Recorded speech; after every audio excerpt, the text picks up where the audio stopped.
Hello Yeshi. नमस्कार ma'am. नमस्कार।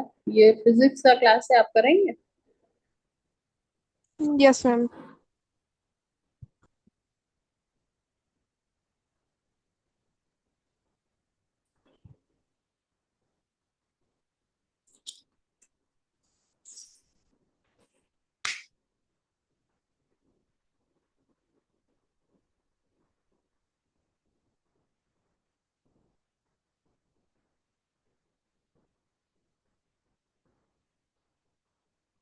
Hello रश्मि। नमस्कार मैम। नमस्कार। 35 हो गया, हम क्लास स्टार्ट कर रहे हैं। Okay. Okay ma'am.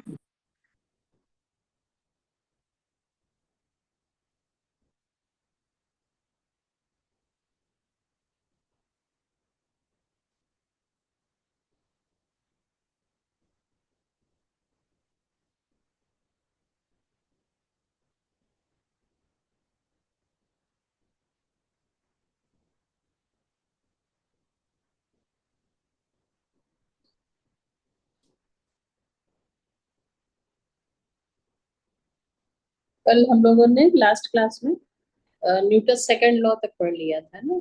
Yes ma'am. हाँ। तो न्यूटन फर्स्ट लॉ के अकॉर्डिंग ये कहते हैं कि अगर कोई ऑब्जेक्ट रेस्ट में है तो वो रेस्ट में रहेगा। अगर कोई ऑब्जेक्ट मोशन में है तो वो मोशन में ही रहेगा जब तक उस पर कोई नेट फोर्स काम ना करे। ठीक है। और second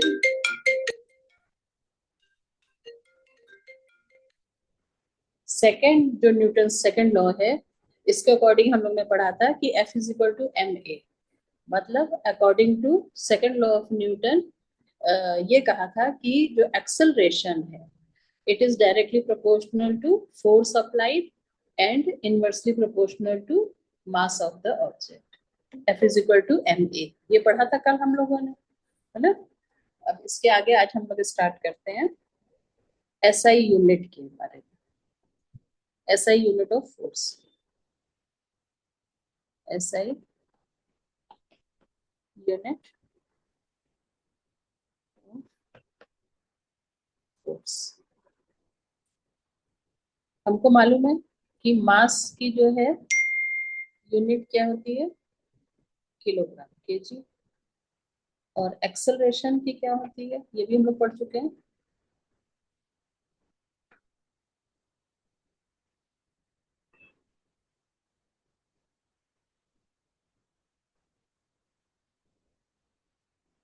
who is Niranjan? Hello. Hello Niranjan. Ma'am engineer Surya है, नाम गलत हो गया। अच्छा, आप सूर्या ही हैं, निरंजन लिख के आ रहा है मेरे में। मैम एक मिनट।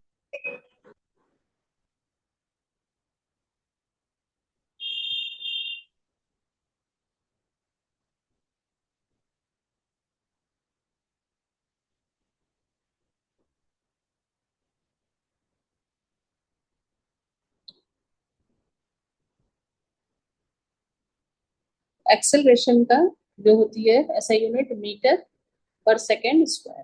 ठीक है। अब हमारा फोर्स का फॉर्मूला है F is equal to M a. ठीक है।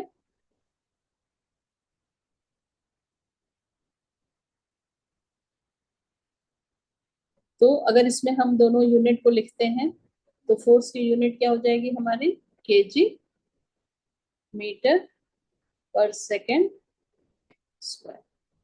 ठीक है। तो यहाँ पर अगर हम मास को 1 kg लें और एक्सेलरेशन को 1 मीटर पर सेकेंड स्क्वायर लें तो जो वैल्यू आएगी, if m is equal to 1 kg and a is equal to 1 metre per second square, तो जो वैल्यू आएगी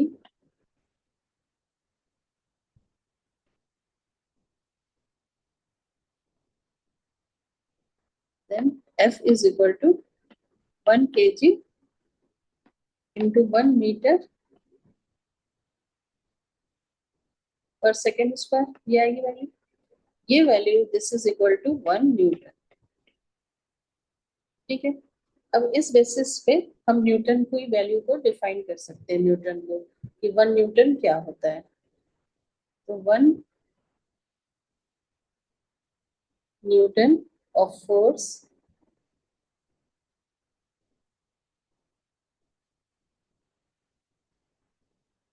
sorry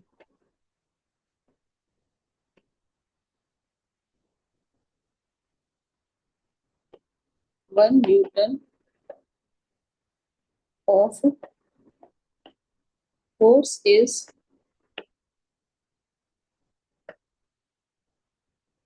defined as the force that produces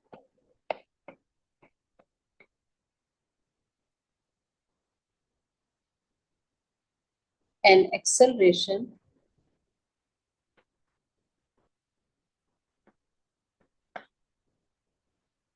of 1 meter per second square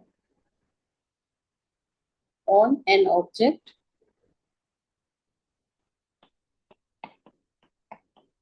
of mass 1 kg।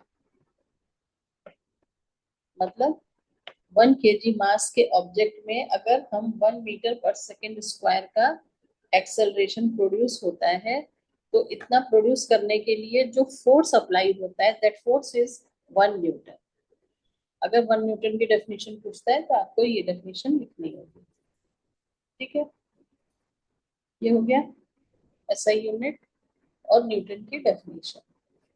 Next है, suppose कोई object है, वो ऊपर से नीचे गिर रहा है, मीन्स वो ऑब्जेक्ट जो गिर रहा है टुवर्ड्स अर्थ जो गिर रहा है, वो under influence of gravitational force गिर रहा है।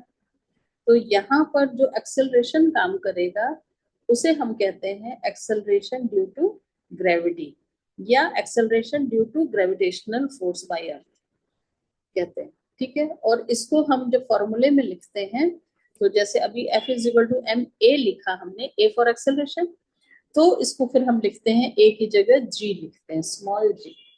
तो जी का मतलब होता है एक्सेलरेशन ड्यू टू ग्रेविटी। तो इसको भी आप लोग नोट कर लीजिए। If an object falls towards earth,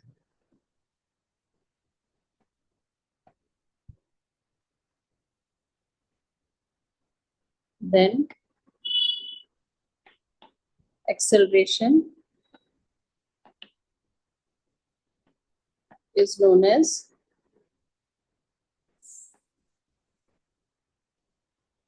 acceleration due to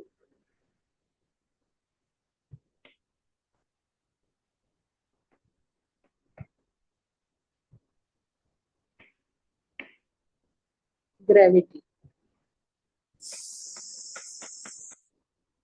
या acceleration due to gravitational force भी कह सकते हैं इसको। ठीक है, it is denoted by G, sorry denoted by small G होगा ये। ठीक है, और ये इसकी जो है यूनिट जो है एक्सेलरेशन की ही यूनिट होगी same, it's unit is same as acceleration.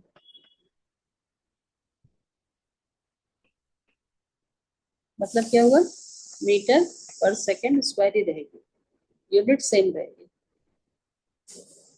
लेकिन जब हम फॉर्मूला लिखेंगे तो फॉर्मूले में इसकी वैल्यू, इसको कैसे लिखेंगे, F is equal to m g, और यहाँ पर जो ग्रेविटेशनल फोर्स की वैल्यू है, मीन्स जी की जो वैल्यू है, ये फिक्स होती है।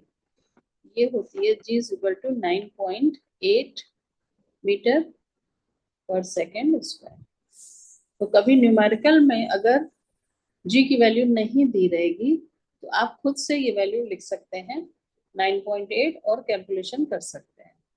और कई बार न्यूमेरिकल में ऐसा दिया भी रहता है कि g की वैल्यू आपको 9.8 के बजाय 10 लेनी है। तो उस केस में अगर दिया है कि g इज इक्वल टू 10, तो उस केस में आप 10 वैल्यू के साथ कैलकुलेशन करेंगे।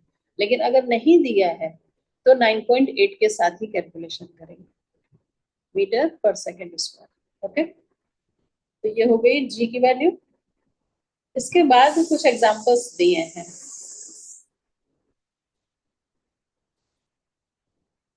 On the basis of Newton's second law.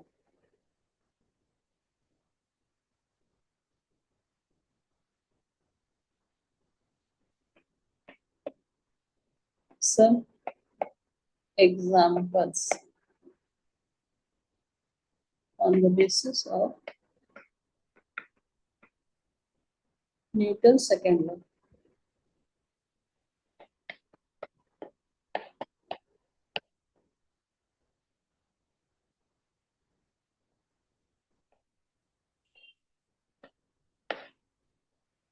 Of motion.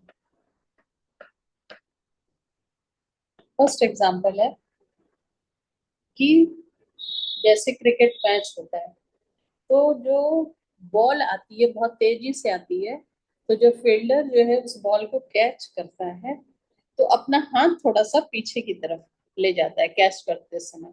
Ball पकड़ते ही थोड़ा सा हाथ उसका नेचुरली पीछे की तरफ आ जाता है। तो ऐसा क्यों होता है?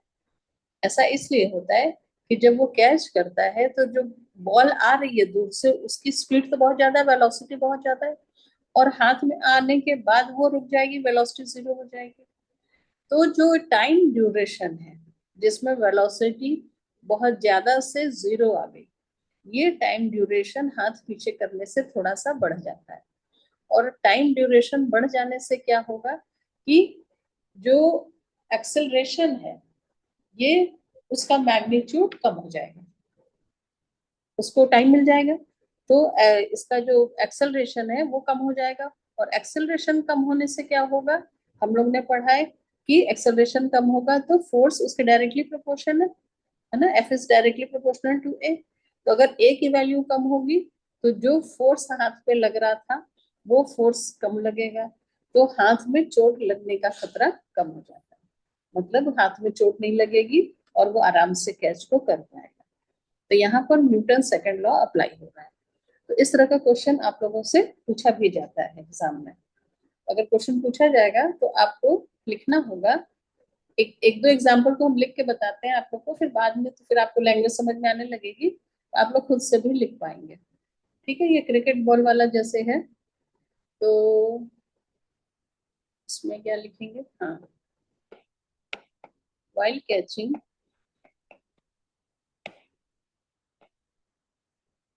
a fast moving ball,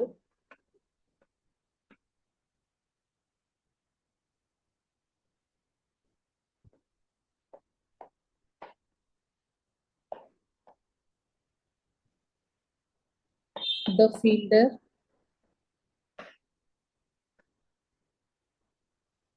gradually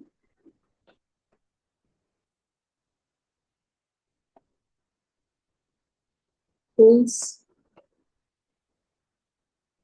their hands back, pulls their hands backward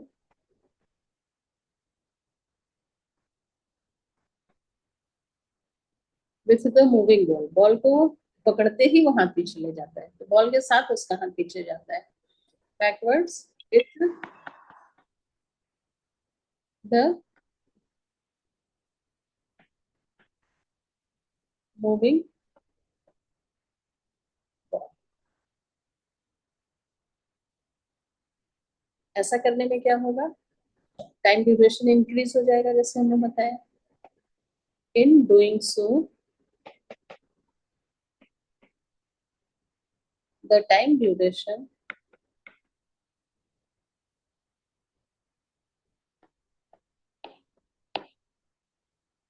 is increase.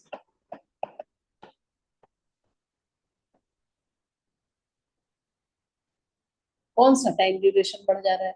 जिस समय में वेलोसिटी हाई मतलब फास्ट से 0 पे आ रही है, वो टाइम ड्यूरेशन बढ़ रहा है।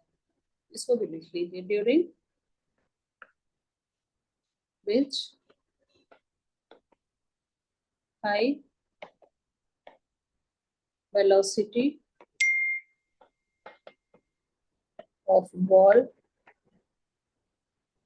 reduces to 0। तो टाइम ड्यूरेशन बढ़ने से क्या होगा, एक्सेलरेशन का मैग्नीट्यूड कम हो जाएगा, है ना। This reduces magnitude of acceleration।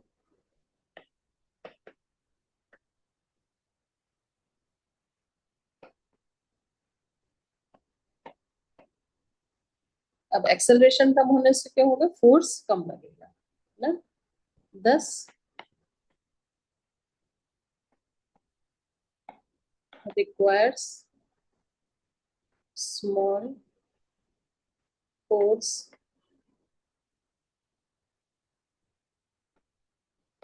to stop the ball। अब फोर्स हम जब कम लगाएंगे तो हमारे हाथ में चोट भी कम लगेगी। it minimizes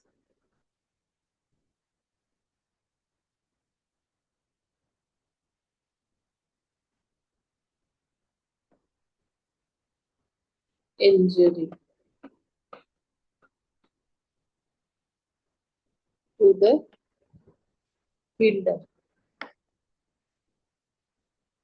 ठीक है। इसके बाद एक और एग्जांपल आपकी बुक में दिया हुआ है कि जैसे जो व्हीकल आजकल आते हैं, कार वार है, फोर व्हीलर, इनमें एयर बैग्स प्रेजेंट होते हैं। तो वो एयर बैग जो होते हैं इसलिए होते हैं कि अगर इन केस कभी एक्सीडेंट होता है तो ये एयर बैग खुल जाते हैं तुरंत। तो जो एयर बैग जो खुल जाने का मतलब होता है कि उसके अंदर हवा भर जाती है, फूल जाते हैं वो।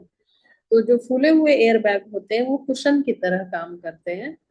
और कुशन की तरह जब काम करते हैं तो जैसे ही आपका सिर या आपका चेस्ट जो भी गाड़ी में बैठा है वो स्टीयरिंग से या डैशबोर्ड से किसी से टकराता है जो, तो बीच में एयर बैग आ जाता है। तो एयर बैग आने से जो कुशन का जो काम करता है तो वो भी वही होता है कि वो टाइम बढ़ जाता है, टाइम ड्यूरेशन जो है इंक्रीज हो जाता है। जब टाइम ड्यूरेशन इंक्रीज हो जाता है हिट होने का, तो उससे क्या होता है कि जो फोर्स लगता पर्सन पे जो हिट होता तो वो फोर्स कम लगेगा।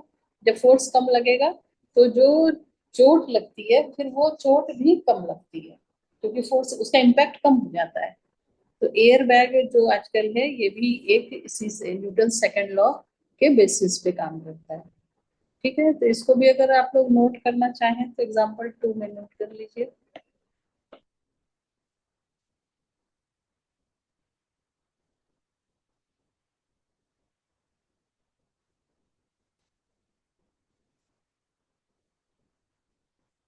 इसको ऐसे लिखिए, air bags present in vehicles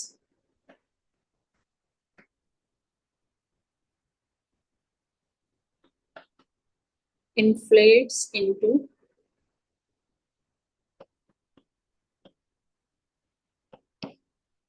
a soft compressible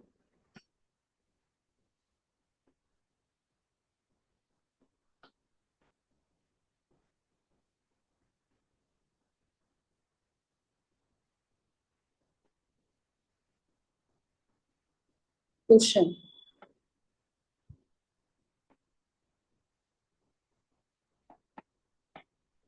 which increase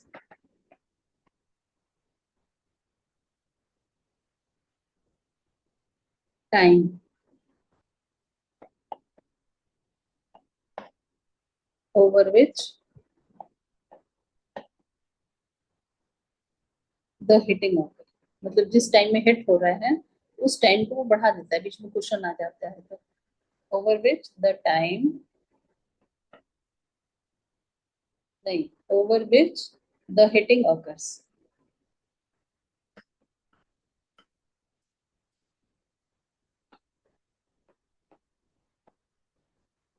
अगर टाइम बढ़ जाएगा तो फोर्स का इम्पैक्ट कम हो तो फोर्स कम लगेगा. एंड रिड्यूस फोर्स exerted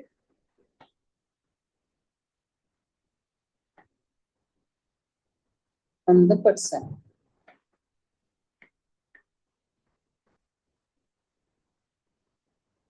फिर क्या होगा, फिर उसको चोट कम लगेगी. thus lowering the risk of serious injuries.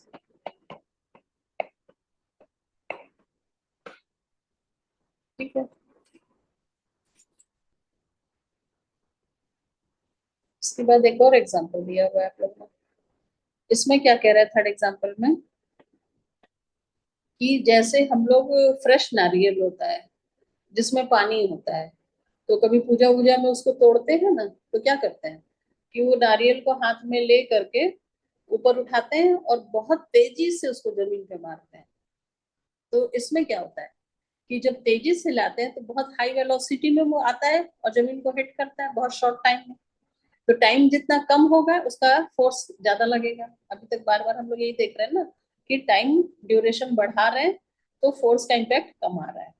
तो इस केस में उल्टा हो रहा है. इसमें हम लोग बहुत हाई वेलोसिटी से नारियल आया और जमीन में हिट किया, तो बहुत शॉर्ट टाइम में वो हिट कर रहा है, तो टाइम कम होगा तो फोर्स ज्यादा लगेगा.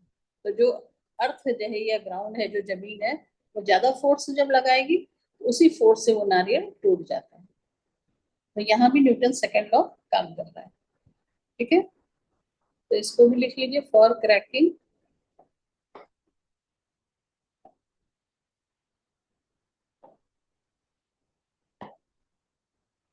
Of fresh coconut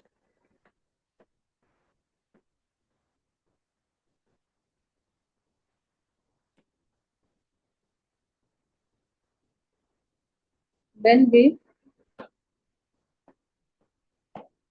hit it to a hard surface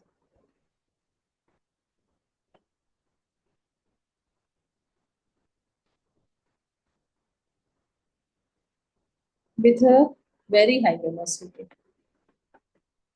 with a very high, sorry, high velocity, तो क्या होगा, इट स्टॉप्स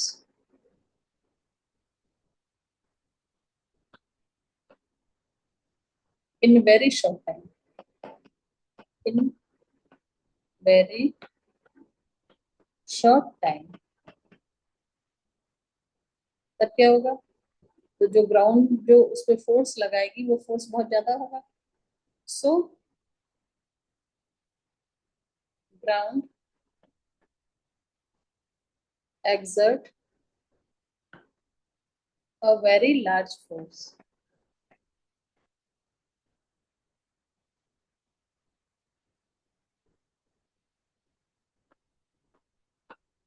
on it, और एज ए रिजल्ट क्या होगा, वो टूट जाएगा. And breaks the shell. ठीक है. तो इसमें भी न्यूटन का सेकेंड लॉ वर्क कर रहा है. तो डेली लाइफ में भी हम देख रहे हैं कि हमारे चारों तरफ न्यूटन सेकेंड लॉ का यूज हो रहा है. ठीक है. इसके बाद आपकी बुक में एग्जाम्पल दिया है, एग्जाम्पल 6.4, 5 एंड 6, तीन एग्जाम्पल दिए हुए हैं. तो एग्जाम्पल आप लोग बुक मेरे ख्याल से अपने पास रखना चाहें तो रख सकते हैं, तो आप क्वेश्चन नोट नहीं करना पड़ेगा. ठीक है. बुक है भी आपके पास, सबके पास.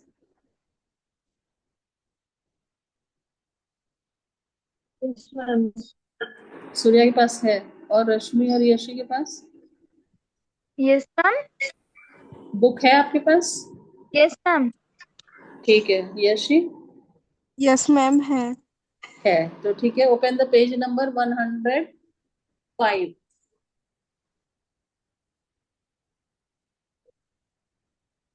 Page number 105, there are example 6.4. Have you got?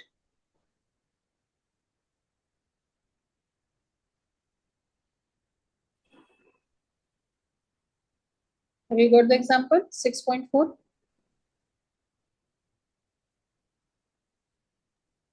Yes ma'am. Page number 105, yes ma'am. example 6.4. ठीक है, हम पढ़ रहे हैं. A weight lifter is holding a bare ball with mass of 10 kg fixed on each side of the bar. Means 10 kg इस side है और 10 kg इस साइड है, दोनों साइड 10 kg है. ठीक है. The mass of the bar itself is 10 kg, और वो खुद भी 10 kg का बार है. तो टोटल मास तो इसका कितना हो गया? 30 kg हो गया. How much force is applied to keep the bare ball steady? तो टोटल मास यहाँ पर हो गया हमारा m is equal to 10 plus 10 plus 10 is equal to 30 kg.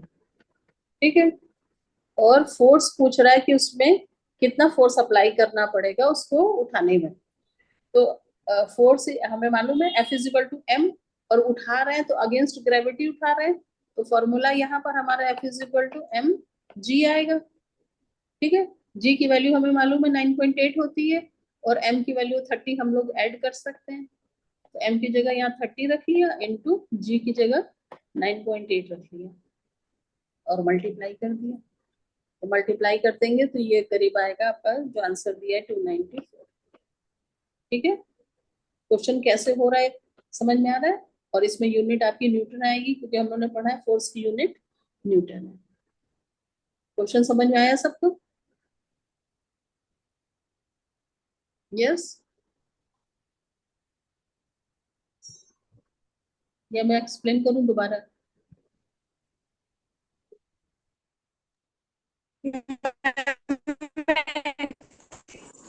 ठीक है ना. यशी की आवाज क्लियर नहीं हो रही है, क्या बोली? रश्मि समझ में आया या कोई क्वेश्चन एग्जांपल? Yes ma'am. ठीक है. सूर्य आपको आया? क्वेश्चन में लिखा है ना कि दोनों साइड जो वो जो वेट लिफ्टिंग वाला है, दोनों साइड उसने 10 kg मास लगाया है, और जो उसका बार है वो भी 10 kg का ही है. तो टोटल मास जब वो उठा रहा है तो 30 kg मास उठा रहा है ना. ठीक है. और जब जमीन से ऊपर उठा रहा है तो उसके ऊपर जो एक्सेलरेशन काम कर रहा है वो फोर्स ऑफ ग्रेविटी काम कर रहा है ना. इसलिए यहाँ फॉर्मूले में जी लिखा हुआ है, और जी की वैल्यू, सॉरी यहाँ पे हमने 9.9 लिख दिया, ये 9.8 है.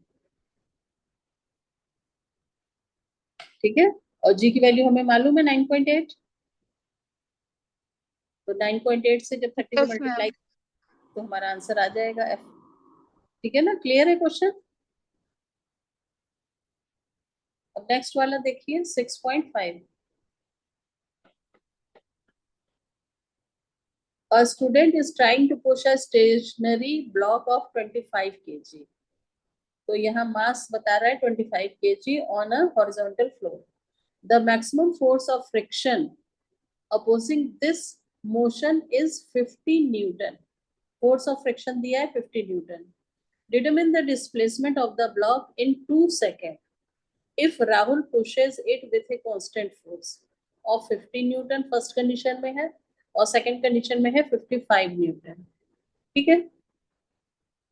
तो फर्स्ट कंडीशन में जब 50 न्यूटन का वो फोर्स अप्लाई कर रहा है, तो क्वेश्चन में दिया हुआ है कि फोर्स ऑफ फ्रिक्शन जो काम कर रहा है वो भी 50 न्यूटन है. क्वेश्चन में दिया है ना कि force of friction opposing this motion is 50 Newton. Question पढ़ पा रहे हैं सब लोग ना? तो फोर्स ऑफ फ्रिक्शन 50 न्यूटन है, और वो फोर्स जो अप्लाई कर रहा है वो भी 50 न्यूटन है फर्स्ट पार्ट में. तो अगर फोर्स अप्लाइड और फोर्स ऑफ फ्रिक्शन दोनों बराबर है, तो दोनों इक्वल एंड ऑपोजिट डायरेक्शन में दोनों काम कर रहा है ना. ये पुश कर रहा है और फ्रिक्शन उसको रोक रहा है, तो दोनों इक्वल एंड ऑपोजिट फोर्स लग रहा है, तो दोनों एक दूसरे को बैलेंस कर लेगा. और नेट फोर्स 0 हो जाएगा। तो अगर नेट फोर्स 0 हो जाएगा तो बॉक्स मूव नहीं करेगा, जैसा रुका हुआ है वैसा ही रुका रहेगा, स्टेशनरी। फर्स्ट पार्ट क्लियर हुआ सबको?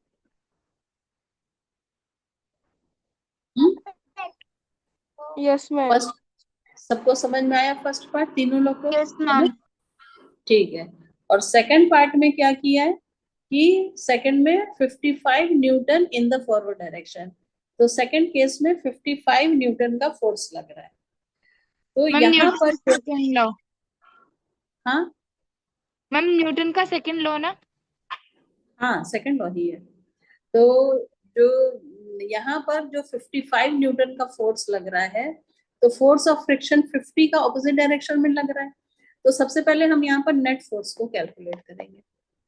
तो नेट फोर्स यहाँ पर काम क्या किया, 55 माइनस 50, 50n इक्वल्स टू हाँ, 5n। तो 5 न्यूटन का फोर्स नेट फोर्स काम कर रहा है यहाँ पर। ठीक है। अब मास जो है ब्लॉक का दिया हुआ है क्वेश्चन में, कितना, 25 kg, 25 kg दिया हुआ है क्वेश्चन में। अब जो फॉर्मूला हमारा है F is equal to M A, ये फॉर्मूला है। इसमें हमको F की वैल्यू मालूम है 5 न्यूटन और मास की वैल्यू मालूम है 25। तो ए हम कैलकुलेट कर सकते हैं। F की जगह यहाँ लिख दिए 5, M की जगह लिख दिए 25 इंटू ए। तो ए की वैल्यू क्या हो गई, 5/25। और इसको अगर हम सॉल्व करेंगे तो कितना आएगा, 0.2 आएगा। और यूनिट क्या होगी एक्सेलरेशन की, मीटर पर सेकेंड स्क्वायर। ये समझ में आ रहा है सबको? एक को कैलकुलेट करना आ रहा है सबको समझ में, यस मैम। है ना? तो ये हमने ए कैलकुलेट कर लिया। अब हमको क्वेश्चन में वो क्या पूछ रहा है कि वो 2 सेकेंड्स में कितना डिस्प्लेसमेंट हो रहा है। ठीक है। तो यहाँ पर ए हमको मालूम चल गया, और स्टार्टिंग में बॉक्स रुका हुआ है, स्टेशनरी है। तो यहाँ पर u की जो वैल्यू है ये 0 है, गिवन है, ये क्वेश्चन में गिवन है ना, ये तो कि स्टेशनरी है बॉक्स। ठीक है। तो अगर टाइम यहाँ पर 2 सेकंड में पूछ रहा है ना, वो ये क्वेश्चन में दिया है, ये भी गिवन है। तो यहाँ हम लोग जो है फॉर्मूला लगाएंगे, S is equal to ut plus half 80 square. ठीक है। अब इसमें हमको S क्या, डिस्प्लेसमेंट, यही पूछ रहा है क्वेश्चन में कि डिस्प्लेसमेंट बताना है 2 सेकंड में कितना हुआ। तो S की वैल्यू निकालने के लिए यहाँ U की वैल्यू तो 0 रख देंगे। तो 0 इंटू टी टाइम 2 सेकेंड है, प्लस हाफ ए की वैल्यू हमने ऊपर कैलकुलेट की है 0.2, 0.2 और टाइम दिया है 2 सेकेंड, और 2 का स्क्वायर का मतलब हो गया 2 इंटू 2। आ रहा है समझ में सबको?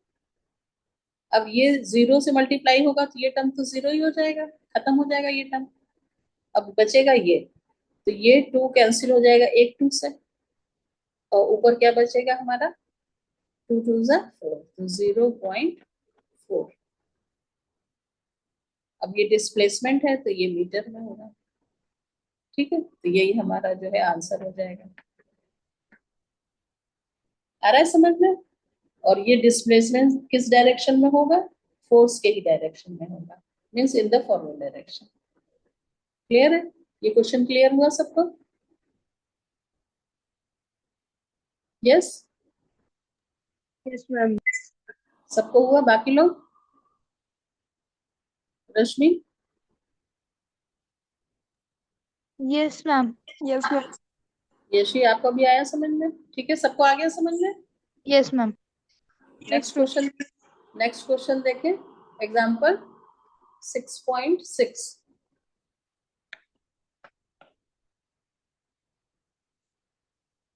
इसमें कह रहा है एक sports car of mass 1500 kg, mass दिया हुआ है 1500 kg, is moving towards the east, east की तरफ मूव कर रही है। अच्छा, and its velocity time graph is, अच्छा given, graph is given in the figure, calculate the force acting on the car during, 3 condition दी है, 0 to 5 second, 5 to 5 10 to second 10 and 10 and to 15. 15 second, तीनों अलग अलग condition में निकालना है हमको। तो सबसे पहले ग्राफ में देखेंगे 0 to 5, तो 0 to 5 में वेलोसिटी जो है 0 से बढ़कर 10 तक हुई है, ठीक है, वेलोसिटी। तो यहाँ पर स्टार्टिंग वेलोसिटी मतलब इनिशियल वेलोसिटी तो 0 है, u हम 0 लिख लेंगे, और v जो है हमारा क्वेश्चन में दिया, अरे ग्राफ के अकॉर्डिंग जो है v की वैल्यू 10 आ रही है, ठीक है। तो ये यूनिट अगर लिखेंगे तो मीटर पर सेकेंड होती है ना, और टाइम जो है ये कितना है, 5 सेकेंड है, 0 से 5 मतलब 5 सेकेंड है। ये सारी वैल्यू हमको मिल गई, तो हमें यहाँ पे फॉर्मूला लगाए v is equal to u plus a t. तो इस फॉर्मूले में हमको v मालूम है, u मालूम है, t मालूम है, तो a कैलकुलेट कर लेंगे हम लोग। तो v की जगह हमने रखा 10, u की जगह 0 प्लस a इंटू t की जगह 5 रख दिया। अब इसको सॉल्व कर लेंगे तो a इज इक्वल टू हो जाएगा हमारा, मतलब ये हो गया 10 इज इक्वल टू 5a, और a इज इक्वल टू हो जाएगा 10/5 मीन्स 2 होगा ना, 2 मीटर पर सेकेंड स्क्वायर। तो यहाँ a की वैल्यू हमको मिल गई। अब जब a मिल गया तो हमको कैलकुलेट क्या करना है, फोर्स। तो F इज इक्वल टू क्या होता है, ma।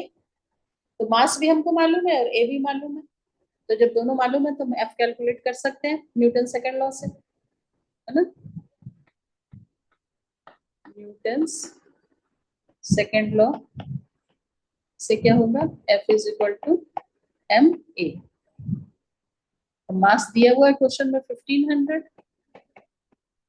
इंटू a हमने कैलकुलेट कर लिया 2, आंसर हमारा कितना आ गया यहाँ पर 3000 न्यूटन। ये एक आंसर हो गया,